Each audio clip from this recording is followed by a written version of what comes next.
that is my review of episode 3 and 4 of Gremlins Secrets of the Mogwai, which now will be officially coming out every Thursday, so next Thursday you can expect another episode of this. Episode? Video? I guess that works. Now, if you guys saw last time, I heavily praised first episodes of Gremlins Secrets of the Mogwai. I thought they were really good, and I was really excited for episode 3 and 4. And I still think they're decent. I wouldn't call them great or anything. I'm not saying they're bad. I'm not saying they're not even good. I'm just saying they're not as good as the first episodes, but I know the reason for this. We'll get into that a little bit, but I think episode 3 is the weakest episode by far of the series. I guess because it does have the least amount of gremlins so far in the series, so, it's kind of like, okay, like, this is nice. I like this little, side villain, but can we get back to the gremlins, please? And yeah, episode 3 and 4 have side villains, so not the gremlins, not even the main villain of the series. Just, side villains, I get why, they want to, they want a good chunk of episodes, they want to pad it out. But I'm thinking, every time they're on screen, I'm just like, could you just, go back to the Gremlins, please? Gizmo's good, of course, so is Sam. But I really like the character of Elle. Honestly, I think sometimes one is Sam. And they do a whole thing with her. They kind of reminds me of, the whole, sad story that, Kate had in the first one, by her father in the chimney, in Christmas. It really reminded me of that. I think they're working that same kind of approach. It doesn't work as effectively, but I think, a nice little callback, kind of. But yeah, as I said, the side villain things are just yeah, okay, they're fine. They're pretty creative, actually, so I like that about them. But it's I just don't really care about them. Could you, just get back to the main villain, preferably the gremlins? At one point, one of the gremlins does get wet, but just on the tip of the nose, and it takes the Gizmo thing to where they shoot out of the back in balls, which, if you've seen Gremlins 2, the new batch, you would know that's not how it works. They grow out of the back, directly. They don't pop out.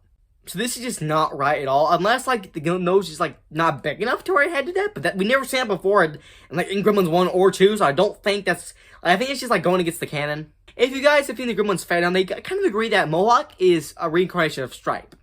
So one could presume every time you batch of Gremlins is, spawned, that there's a form of, Stripe and Mohawk. But there isn't one in this little batch of Gremlins, at least not so far. There's not a Mohawk or a Stripe kind of Gremlin, so I'm thinking, does that kind of throw that fan theory out of the window? And also, each individual Gremlin kind of has a different personality. Not towards Gremlins 2 levels, but to where, it's not as much as it was in the first Gremlins, so where they were all kind of the same. Some of them, had different, antics to them, but, they were all, pretty much had the same personality, destruction, except for Stripe. In the series, there's one that has buck teeth, it reminds me of Lenny from Gremlins 2, and it's just, I don't think that they should be, this, have their own, this much of, character to them yet. And Gremlins 2 makes sense, they got into paint, they're so different. And this, they're not different enough to where I'm calling, okay, that's like Gremlins 2, but to where it's they shouldn't be that much of, have their own individual personalities, not to this extent. And also, the Gremlins are very, green, they're very, Gremlins 2 green in this series, which, I mean, they're not like that in the first Gremlins. If you notice, they're kind of blackish. In the series, they're almost this color of green, not with the little spots on them or anything, but they're this shade of green. Which, of course, is only in Gremlins 2. In the first Gremlins, they are, they look like this. Black and yellow. They're not green. So they shouldn't be, this shade of green. They should be, they should be, this color. So they are a little bit, too green. Because, in Gremlins 2, it makes sense. It makes sense because, they're dropping the paint stuff, changes their colors and everything. But I think, in the series, canonically, they should be, this color.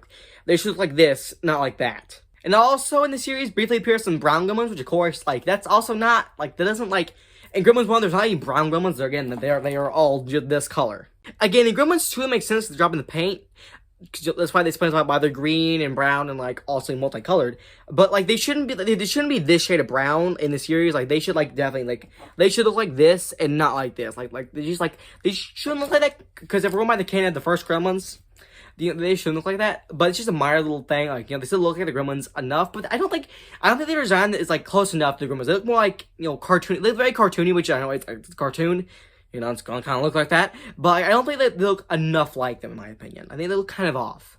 And also, they introduce a fourth rule. Yeah. But I'm actually not mad about it because it's not even a rule. It's basically just a fact. The villain of the series says that there's a fourth rule that Gremlins can live forever. Not unless they're, kill. Naturally, they can live forever. I don't mind that. To me, it kind of makes sense, because, Gizmo is already pretty old. Good, explanation to why he's still alive.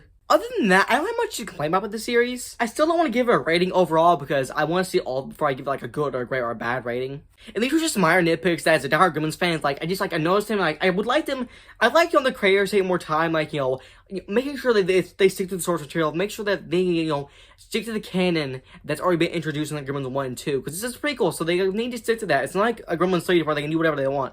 They should stick to that, but these are just minor criticisms. The series overall is, it's good so far. I'd still recommend it. If you're a Gremlins fan, I would say go check it out. And if you have little kids, I'd say, yeah, they can watch it. It's not scary or anything. At least not so far. The constant way it's ever Gremlins Secrets of Mogwai so far. Are you going to keep watching it? Have you even started watching it? Or are you going to give it a chance? Or are you just going to go, nah, I think I'll pass. I'm going to stick around and watch the rest of the series. I love Gremlins, and so far the series is good in my opinion. Little nitpicks are in there, but other than that, it's like, not something that like, oh my god, this is awful. Something that, okay, yeah, that could probably be better, but it's not bad. But I guess for now, bye-bye, Thacker.